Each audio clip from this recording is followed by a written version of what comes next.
আসবে check list provisional admit card. এখানে তোমরা কী করবে, ক্লিক করে দেবে। ক্লিক করে দেওয়ার সাথে সাথেই কিন্তু একটি নতুন পেজ চলে আসবে। তারপরে তোমরা কী করবে, যেহেতু তোমরা সিসিএফের আন্ডারে রিভিউ করতে চাও, সিসিএফে কিন্তু ক্লিক করে দেবে। ক্লিক করে দেওয়ার সাথে সাথেই একটি নতুন পেজ কিন্তু চলে আসবে স্ক্রিনে। তারপরে তোমরা কী করবে, এই স্ট্রিমে তোমরা রিভিউ করতে চাও বা এফএসআই করতে চাও, সেই স্ট্রিমটিকে তোমরা সিলেক্ট করে নেবে। সিলেক্ট করে নেওয়ার পরে তোমাদের স্ক্রিনে কিন্তু এরকমই একটি পেজ চলে আসবে। তারপরে তোমরা কী করবে, যেহেতু তোমরা ফার্স্ট সেমিস্টারে রিভিউ বা এফএসআই করবে, ফার্স্ট সেমিস্টারে ক্লিক করে দেবে। ক্লিক করে দেওয়ার সাথে সাথেই কিন্তু এরকমই একটি পেজ চলে আসবে। পেজ আসার পরে তোমরা যদি রিভিউ করতে চাও, রিভিউতে ক্লিক করবে।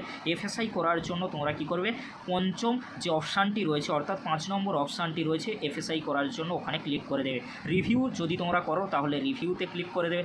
রিভিউতে ক্লিক করে দেওয়ার সাথে সাথেই কী দেখবে তোমরা, candidate review application please enter your details, এটি কিন্তু রিভিউ। আর তোমরা যদি এফএসআই করতে চাও তাহলে এফএসআই ক্লিক করলে তোমরা কী দেখবে, এরকমই একটি পেজ চলে আসবে, candidate FSI application please enter your details. এবারে তোমাদেরকে আমি একটি রিভিউ বা এফএসআই করে দেখাচ্ছি, তোমরা ভালো করে স্ক্রিনে দেখে নাও। Candidate review application please enter your details registration number, অর্থাৎ তোমাদের যে রেজিস্ট্রেশন নাম্বার রয়েছে সেই রেজিস্ট্রেশন নাম্বার তোমরা কী করবে, দিয়ে দেবে। দিয়ে দেওয়ার পরে তারপরে তোমরা দেখবে নিচের দিকে আসবে। নিচের দিকে আসলে তোমরা কী দেখবে, একটু নিচের দিকে তোমরা আসো, দেখো ভালো করে তোমরা দেখে নাও। রেজিস্ট্রেশন নাম্বার দিয়ে দেওয়ার পরে এখানে কিন্তু চাওয়া হবে first 3 characters of candidate name, অর্থাৎ তোমাদের নামের প্রথম 3টি লেটার কিন্তু এখানে দিয়ে দিতে হবে। অর্থাৎ মনে করো জিৎ গাঙ্গুলি রয়েছে, তাহলে GIT তোমাদেরকে দিয়ে দিতে হবে। তারপরে তোমরা কী করবে, ক্লিক করে দিতে হবে। ক্লিক করে দেওয়ার সাথে সাথেই কিন্তু ক্যান্ডিডেট নেম কিন্তু শো করবে। সিলেক্ট ইয়োর সেমিস্টার, এখানে কিন্তু সিলেক্ট অটোমেটিক কিন্তু চলে আসবে, অর্থাৎ সেমিস্টার 1 কিন্তু চলে আসবে। তারপরে তোমরা কী করবে, কন্টিনিউতে ক্লিক করে দেবে।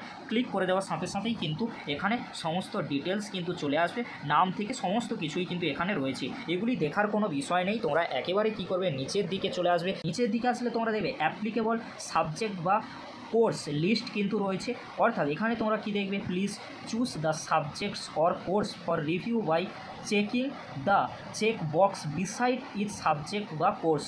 You are allowed to choose maximum 2 subject বা কোর্স, অর্থাৎ তোমাদেরকে বলে রাখি এখানে কিন্তু স্টার মার্ক দিয়ে দেওয়া রয়েছে যে তোমরা 2টি পেপারের রিভিউ করতে পারবে, তার বেশি রিভিউ করতে পারবে না। এখানে তোমাদেরকে বলে রাখি যে 2টি পেপার শো করবে সেই 2টি পেপারেই তোমরা রিভিউ করতে পারবে।